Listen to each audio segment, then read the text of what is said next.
sebuah simbol yang bagi jutaan orang merepresentasikan perjuangan, pengorbanan, dan harga diri bangsa, tiba-tiba diperlakukan sebagai alat sensasi di negeri orang. Inilah momen yang kembali menyeret nama Bunny Blue ke pusat kemarahan publik Indonesia. Kreator konten asal Inggris ini menjadi sorotan setelah video dirinya di depan Kedutaan Besar Republik Indonesia di London beredar luas.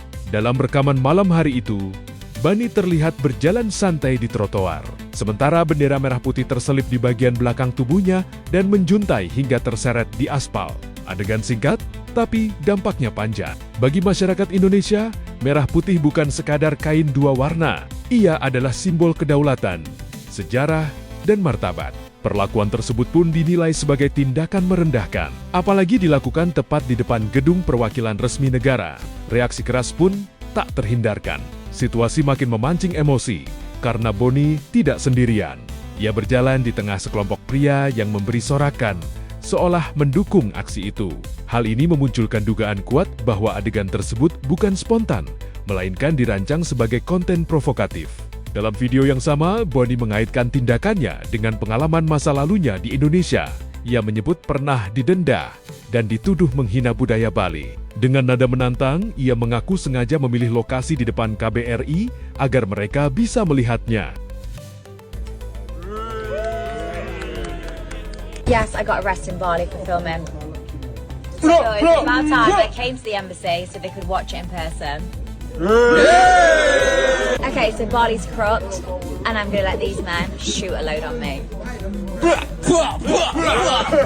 You think I've disrespected Bali? Just wait until these men finish with me, and I'm gonna do it right outside the embassy. I'm just here to pay my £8.50 fine. People said I've disrespected the Bali culture. Instead, I'm going to use this to wipe the floor after these men have finished with me. Pernyataan itu membuat banyak pihak menilai aksinya sebagai luapan dendam yang sengaja diarahkan ke Indonesia dengan simbol negara dijadikan alat pemancing perhatian. Kontroversi ini hanyalah potongan terbaru dari perjalanan panjang Bunny Blue. Nama tersebut adalah persona dari Tia Billinger, perempuan kelahiran 1999 di Nottinghamshire, Inggris. Sebelum dikenal luas, hidupnya jauh dari sorotan. Ia pernah bekerja di bidang rekrutmen untuk layanan kesehatan Inggris dan mengajar berbagai jenis tari. Ia bahkan sempat menikah dan menjalani kehidupan yang relatif stabil.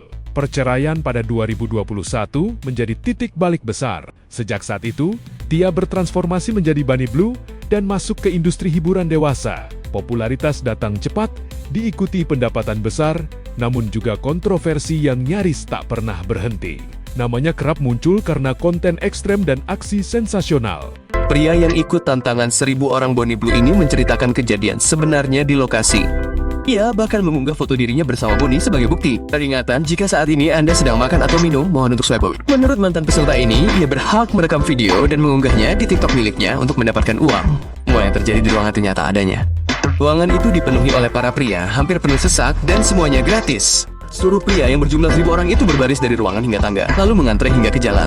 Semua pria yang ikut serta diberi tudung biru saat memasuki ruangan agar tidak dikenali. Namun saat itu semua orang dalam keadaan kebingungan. Mereka tidak tahu persis ada berapa orang di sana. Pria ini mengatakan bahwa ia tidak benar-benar tidur dengannya dan juga merasa bingung. Sebelum ikut, ia mengirakan ada pertemuan satu lawan satu. Oleh karena itu, pada awalnya ia tampak sangat tidak nyaman dan agak malu-malu.